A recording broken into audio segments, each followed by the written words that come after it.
What's the deal, man? It's your boy Rsonist, Heatmakerz in the building. You already know what it is, man. I'm chilling with my homeboy, Mikey T, the movie star. Report Card Radio, you know what it is, man.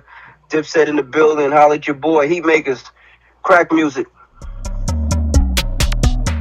You know, Arsonist, I've got to ask you about your recent work with Jim Jones. How did the two of you guys reconnect?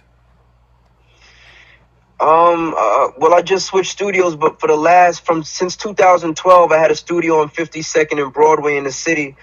And I had two rooms. I had an A room and a B room. Like the A room was where I always worked out of, and the B room, I kind of rented out to other people. And Jim used to use the B room starting at like midnight. But when Jim would start using the B room, I'd be on my way home. So, one night I remember Fred told me, rest in peace, Fred the Godson. Fred told me, he was like, I stayed here last night and Jim played me his album. He said, it sounds dope. You should listen to it. This is the original Wasted Talent before I did anything, before I heard it. So the next night I waited and Jim came in and I asked him to play me the album. He played me, some songs off the album.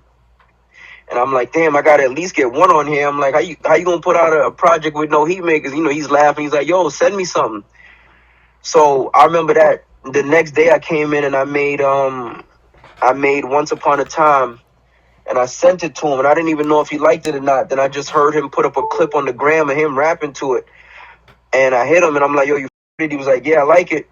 And then we sat down, we spoke about what type of vibe he really wanted Wasted Talent to sound like. I started making records on the spot. I started, helping with the direction of the album, helping him arrange the album. And then, and ultimately ended up executive producing Wasted Talent. And then we just went from there to Diplomatic Ties, and from that to El Capo. Yeah, there's no doubt about it. Jim Jones has been releasing albums and EPs. He's been doing a lot of things with a lot of artists. I've actually witnessed it. I was in Miami for a number of years, and Jones was making his name out there. I know you know about that. Yeah, of course. But I wanted to ask you more importantly, this guy Jim Jones he's been one of the dopest A&Rs when that was what mattered. You know what I mean? He had two of the dopest artists. He had a collective. What's something that you learned from Jones that you would never forget? Something that you learned from Jim Jones that you take with you to this day?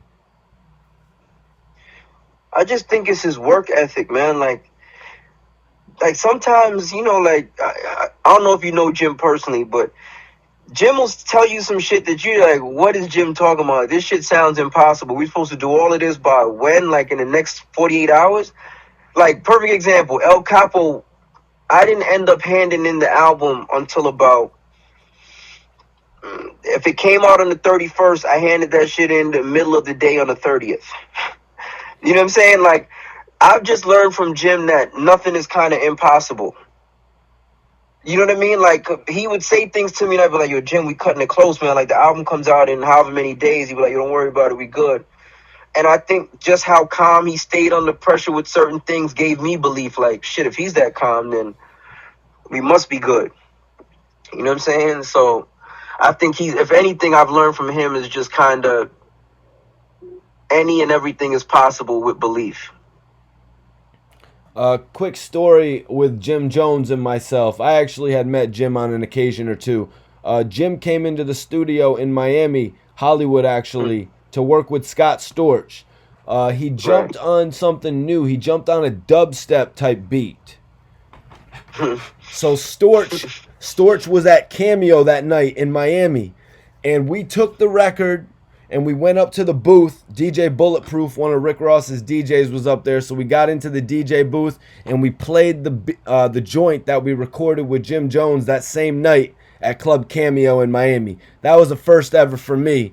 You know what I mean? You were talking about how was it? How did the crowd react? It was crazy, man. It was crazy to see the reaction to the dubstep, and then Jim Jones's joint.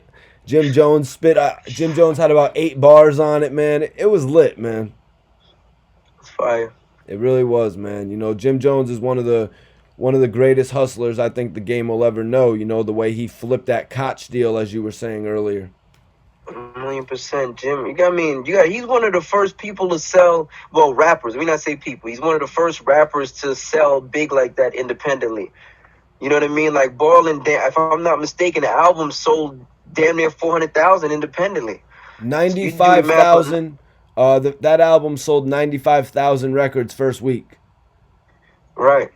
You You know? know what I'm saying? Yep. And that's for an independent. That's insane. For an independent, let me put it like this: for an independent, if you sell 20,000 copies, you're happy. So, you know what I'm saying? Like, you see the numbers that Jim was doing, and Ballin' is still a record that is highly streamed. So, he'll still make money off of that.